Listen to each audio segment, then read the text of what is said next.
मौलाना Mohammad Nasrallah Naqshbandi हाजिर खिदमत हूँ। जिन्नात अगर किसी मरीज़ को ज़्यादा तंग करते हों और किसी भी तरह उसको छोड़ते ना हो, तो ये 15 का जो नक्श है, इसका आमिल भी जो है वो फ़ायदा इससे ले सकता है और जो गैर आमिल है वो भी इससे फ़ायदा ले सकता है। बस इसको अच्छी चाल से ही पुर करना है। जैसे 15 का नक्शा है, इसी तरह 15 का आपने पुर करना है। और फिर फ़िरौन, कारून, शद्दाद, निमरूद, इब्लीस वगैरह ये आपने सब कुछ इसके नीचे जो लिखना है मैं आपको तस्वीर में दिखा देता हूँ। इसको जो है आप लपेटें, इस तरह लपेटें जहाँ से आप ऊपर से लिखना शुरू कर रहे हैं, नीचे वाले हिस्से से।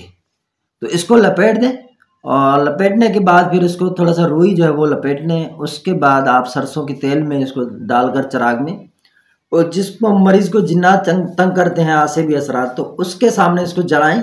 सिर्फ वो इसको देखता रहे और कुछ भी ना करें, बस देखता रहे। इंशाअल्लाह उसके ऊपर जो भी जिन्नात के असरात हैं वो सारे के सारे जल जाएंगे और वो मरीज़ खुद महसूस करेगा कि जो मुझे असरात दे रहे हैं या मुझे तंग कर रहे हैं तो वो सारे जल रहे हैं। तो ये मेरा बारहा तजर्बा है अल्हम्दुलिल्लाह। मैं इसी तरह इलाज करता हूँ जो जिन्नात के मरीज़ आते हैं। एक तो जैसे आमनतु बिल्लाहिल अज़ीम वाला जो हम करते हैं इलाज, उसी से ही करते हैं और इससे भी करते हैं। बहुत सारे तरकीब में जहाँ पे फिर आसानी होती है उससे ही अमल करते हैं। हमसे अगर रब्ता करना है तो व्हाट्सअप नंबर है 0344 64 85 971।